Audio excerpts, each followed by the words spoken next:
Mayang hapon, Negros. Ini ang Digicast Negros 10. Ang nagapanguna nga napulo ka mga balita sa isla sa Negros ang amo ni gadulong sa inyo. Update niyo kami via Facebook, YouTube, kag sa KCAT Channel 11. Kagsara na kami pamatian sa 91.1 FMR station sa Bacolod City. Kagyari na ang top 10 nga mga balita sa Negros subong nga adlaw. Siyam ka mga unvaccinated nga mga manunudlo kag apat ka school staff sang NOHS wala gipasulod sa school compound. BFP nagsiling nga makaalarma na ang kadamuon sa sunog sa Enero kag Pebrero. Mga pispis kag poultry products ginban ani sa pagsulod sa Negros Occidental bangod sa bird flu. 30 anyos ginakop bangod sa paghimulo sa 15 anyos nga dalagita. Kag sa Good Vibes Ash Wednesday balik na sa pagbadlis sang abo sa agtang sa mga sumilimba. Inatanan sa Digicast Negros 10. Sa number 10,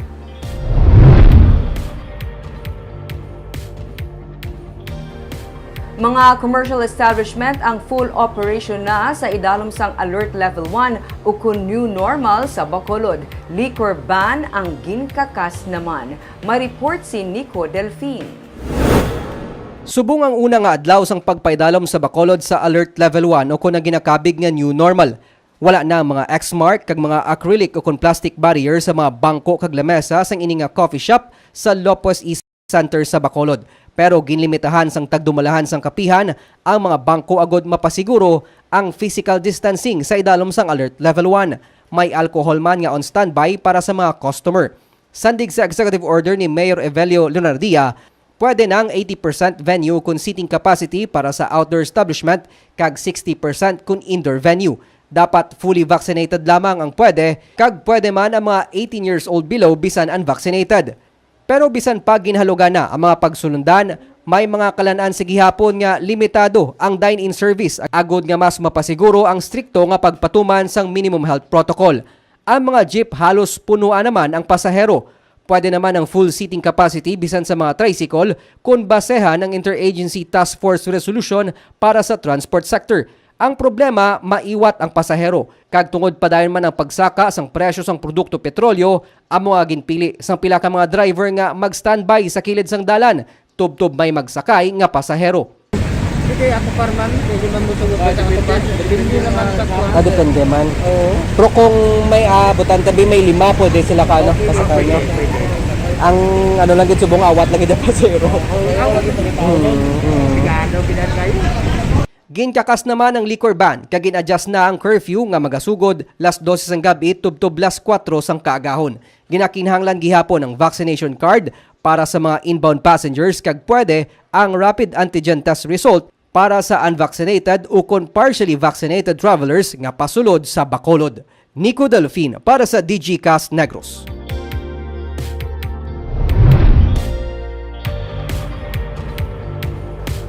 Sa number 9, Pulupanda na unopposed mayoralty candidate Antonio Suatenco nagtaliwan sang Domingo nga adlaw. Sa Pulupandan LGU page gindumdum ang mga tion ni Suatenco sang siya ang nagpangalagad sa Pulupandan bilang alkalde kag vice alkalde sinisadto. Mas kilala nga tuni sa mga taga Pulupandan, siya ang ginalaragway bilang maayo nga abyan, maayo nga public servant nga ginapalangga sang tanan. Sunod sa kay Mayor Miguel Peña, nagkaliwan bangod sang carjack arrest si Suatenco. Dugang pa ni Peña, ang anak ni Suatenco nga si Lorenzo Suatenco nga Association of Barangay Captains Representatives sa Sangguniang Bayan, sang Pulupandan, ang magapapili sa pagkaalkalde bilang talos niya. Naka-half-mast naman sa karon ang hayahay sa Pulupandan.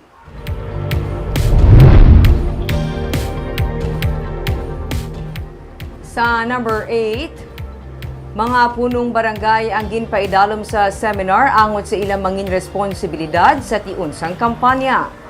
Sa meeting gintalakay ni Attorney Revo Sorbito, ang Acting Elections Officer sang COMELEC Bacolod, ang kaundan sang COMELEC Resolution 10730 may kangtanan man sa Fair Elections Act. Suno kay Sorbito, may mando nga gikan sa COMELEC nga nagahatag sang otoridad sa mga barangay officials para magbulig sa pagmonitor sang in-person campaign sa mga kandidato ilabi na karon nga pandemic. Pero dapat magapabilin ang nga apolitical kag non-partisan ang mga kapitan agud mapasiguro ang honest kag clean elections. Ang COMELEC ang nakahanda man magbaton sang reklamo kag mag-akto batok sa mga barangay officials nga ginaalegar mayara sang political biases. There will be, of course, there is administrative liability for that. No? So,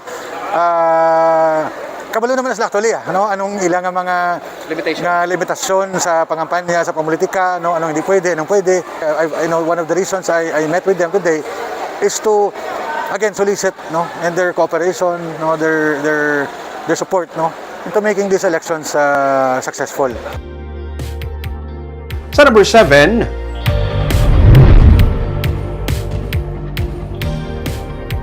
sa Bacolod City, isa ka lalaki nga ginaligar naghimulo sa isa ka minor de edad, arestado.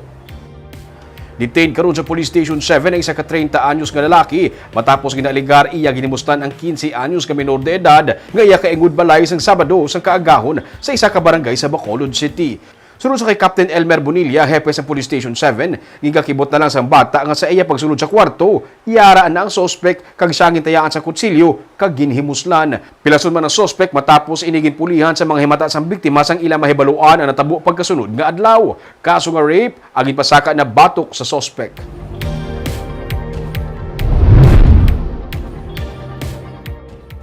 Sa number 6, amay patay matapos ginlabo sang iya nga anak.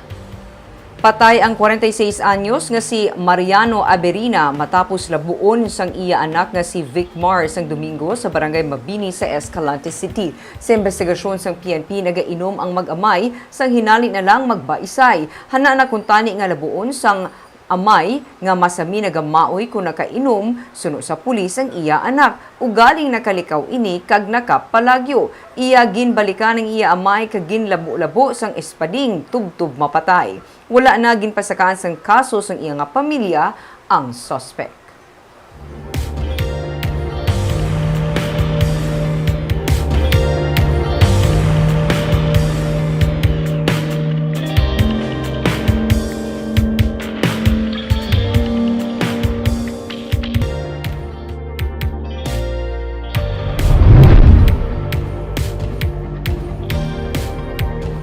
Sa number 5, Negros Oriental magapabilin sa idalom sang Alert Level 2. Low vaccination turnout kinarantaw nga rason sang IATF. Nagapabilin sa gihapon ang Negros Oriental sa Alert Level 2 bisan pamanubo na lang ang karon ng active cases sa probinsya. Sa latest data sa Provincial IATF, 102 na lang ang nabilin nga active cases ng COVID-19 sa bugos nga probinsya, kagyara na lang sa 16% ang bed occupancy rate sa mga ospital. Pero sunod sa kay Dr. Lilan Estasyon sang IATF, mahimo hindi pa mapapanaog sa Alert Level 1 ang probinsya bangod sa wala pa sa gihapon malabot sa Negros Oriental ang population protection. Yara pa lang sa 53% ang fully vaccinated sa bugos nga probinsya. Gani padayon ang panawagan sang IATF sa pagpabakuna ilabi na sa mga wala pa nabakunahan para ma-downgrade na ang probinsya sa new normal. Samtang ang Negros Occidental naman ang yara na sa Alert Level 2 ang may 233 active cases na lang matapos makarecord sang 7 new cases kag 103 new recoveries. Ang Bacolod City naman nga nagpanaog na sa Alert Level 1 ang may 4 ka new cases na lang kahapon kag 32 new recoveries. 210 na lang ang active cases sa Bacolod sa karon.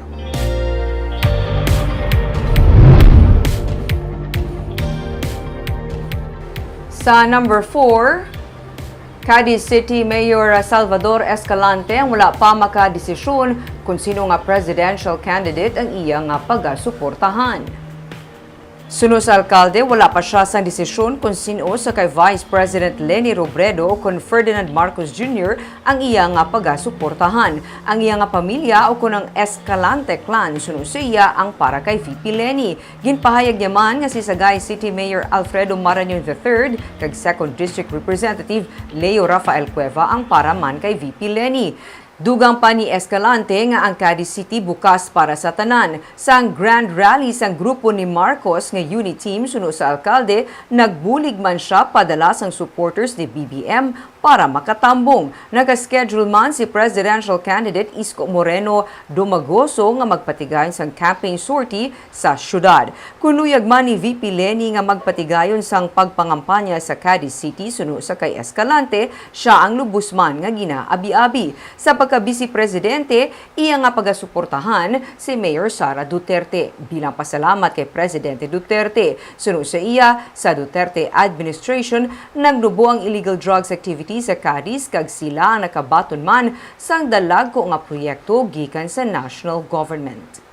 I will make my decision. Ako lapit na lang. It's a toss-up between BBM and Levy. Ako na lang isa sa balay, wala pa ka-decide. All of them are Levy. Sa all Escalante clan.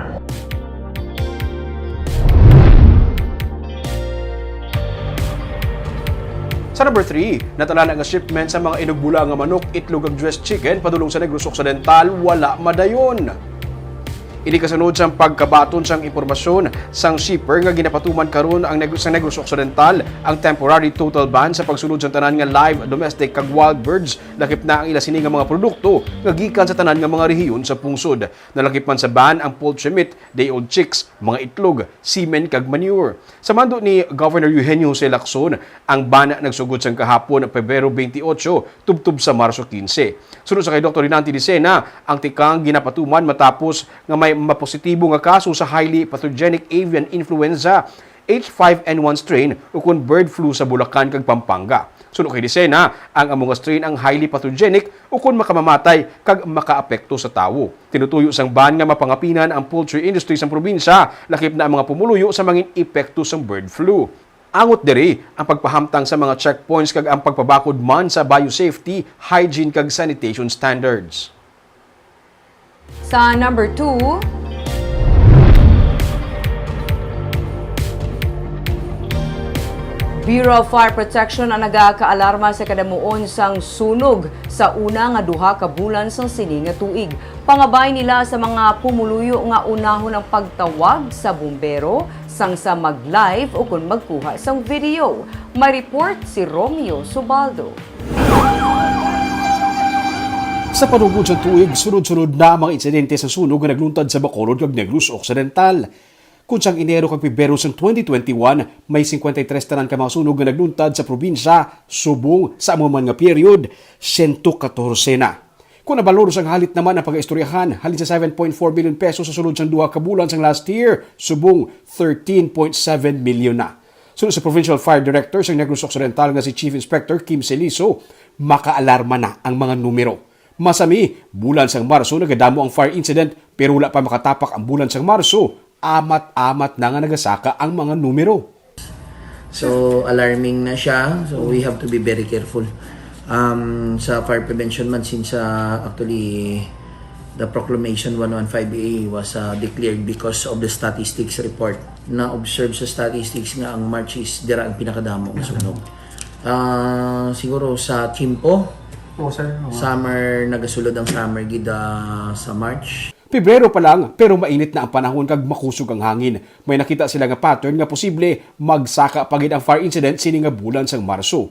Base sa records ng BFP, ang nagapanguna nga rason sa pagluntad sang sunog among electrical connections. Nagasunod ang napabayaan nga lulutuan kag ikatatlo napabayaan nga kandila o kun gasira.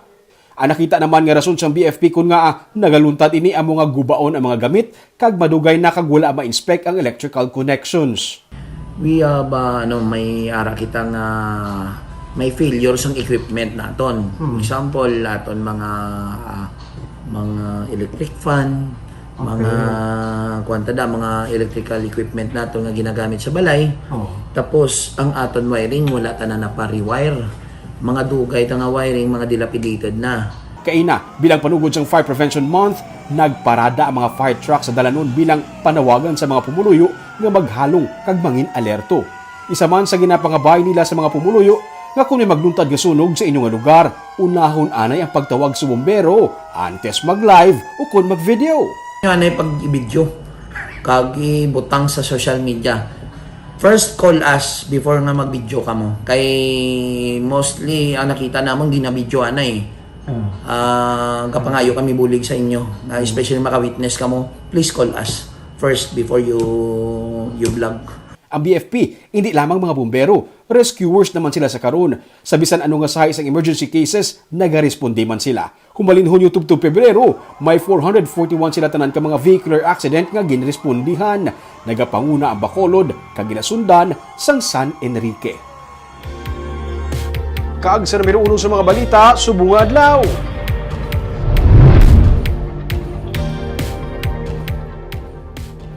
Siyam ka mga manunudlo kag apat ka mga school staff nga unvaccinated. Wala gipasulod sa Negros Occidental High School. May report si Nico Delfin. Mabalik na kuntani ang maestra nga si Maria Tifel Bulanon sa eskwelahan para mag-obra sa mga module sa iyang mga estudyante sa grade 10. Pero sa gate pa lang sang Negros Occidental High School, wala na siya ginpasulat sa attendance logbook. Rason nga absent ang iyang status. Discriminated gid ko kay nga inang sa nabalaan kuya sir, even though I am unvaccinated, may rights man ko sir nga mag-ubra. May 19 na katuig nga nagatudlo sa eskwelahan si Bulanon. Magluwas sa iya, may 8 pa ka manunudlo kag 4 ka mga school staff sang bulutuan ang absent man sa ila pagbalik para mag-report sa obra. Unvaccinated sila tanan. Kung pwede lang man tani, ma'am, nang we will do alternative task. Mas hindi lang kami nakapesto, lang gidya sa sulod school, kay total kadako man bala sa rawan. Masin kami ng mga unvaxxer ya, itingog lang da kami, tani, maano man bala si ma'am Samon, and we are so willing gidya sir to work. Ginpatag naman sa ilan ni Josette Terora, principal sang NOHS nga kung hindi sila fully vaccinated, dapat mayara sila sang negative RT-PCR test result o kung rapid antigen test result, ang test pa man makasulod sa eskwelahan. Sandig ini sa memorandum sang Department of Education para sa on-site reporting sang teaching kag non-teaching personnel.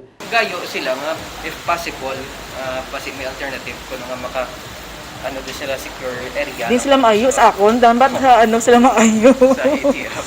Kung marasi mo, sila direct. Sige ka implement lang ko ni sayaw. Wala ko No yasang... entry, kaya Oo eh. Kaya ako naman adi ang ano, ang masulod. Sila ya, makasulod sila ya. Kung may negative, ako ya, madulaan ubraya bala. Ti wala ko yasang ano.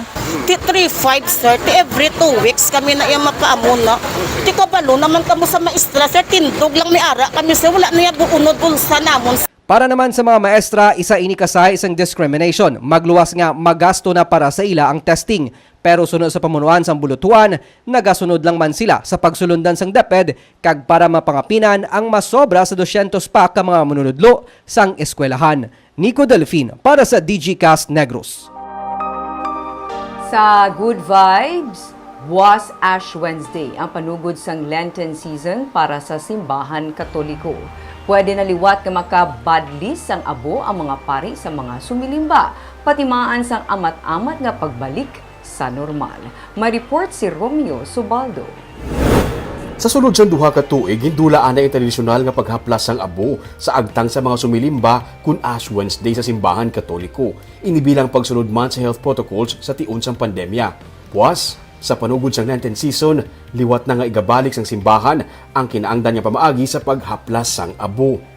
Sa ginpagwa nga guidelines sang Diocesan Community on Liturgy sang Diocese of Bacolod, nasulat nga may option sa gihapon ang sumilimba nga magpaagsik sang abo sa ulo niya kung hindi niya luyag mahaplasan. Sa sini nga video nga nakuha sa nagligad nga tuig, makita nga ang mga laya nga mga dahon naging gamit sang Palm Sunday. Sa nagligad nga tuig, amo ang ginasunog kag ginahimo nga abo. Ini ang ginagamit sa mga simbahan kun Ash Wednesday. Sa guidelines ginsiling man nga kung wala sa mga dahon gikan sa Palm Sunday, pwede magamit ang mga laya nga dahon sa mga kahoy o kung mga tanom bilang bulos. Ini nagasimbolo nga ang tawo gikan sa abo, liwat magabalik sa abo. Ginapaabot sa simbahan ang liwat nga pagdamo sang sumilimba sa buwas. Gani ginpreparahan na ini pinaagi sa pagdugang sa mga ministers kag mga abo, kag para masiguro nga masunod pagihid ang health protocols. Buwas, may siyam tanan ka mga misa sa San Sebastian Cathedral sa Bacolod City. Sa sulod sa simbahan, wala na sa mga X-mark sa pulungkuan. Sa idalom sa Interagency Task Force Guidelines, pwede na ang 100% capacity sa mga establishmento komersyal, pati na sa simbahan. Pero dapat, ang tanan nga 18 anyos pasaka, ang required nga may vaccination card kung indoor ang pagtililipon. Sa subong pa lang, may mga guidelines na nga ginapagwa ang simbahan katoliko angot sa mga aktibidades sa Semana Santa nga santo man sa health protocols. Pag ginapag-storya ako sa staff sa San Sebastian Cathedral, sila yaan na-excite kay after 2 years, liwat na gid matabo ang actual nga pagbadlis. Ming especially ming sa mga Catholics, ang Ash Wednesday ginadagsa giniya. Yes, oo. 'Di ba? May schedule hali sa aga na hasta sa hapon. So balantayan tani buwas ming Kung paano nila. kung paano naman. Oo. Kay challenge man nagamon kay 'di ba even if alert level 1 ara kuno gihapon ang COVID. Oo, kag under the new normal, ano wala dapat himuon para malikawan ang pag dinagsa sang tao, palantayan na. Kagapit itong mga balita sa Negros, subong nga adlaw. Kay man sa panahon karon importante nga may ihibalo ka sa nagakatabo sa imo nga palibot. Pero dapat balanse kag eksakto ang mga impormasyon. Parahan kami nga magapangalagad sa Negrosanon. Ako si Barbara Mijares. Tugtub sa buwas, ako naman si Romeo Subaldo, mayong hapon.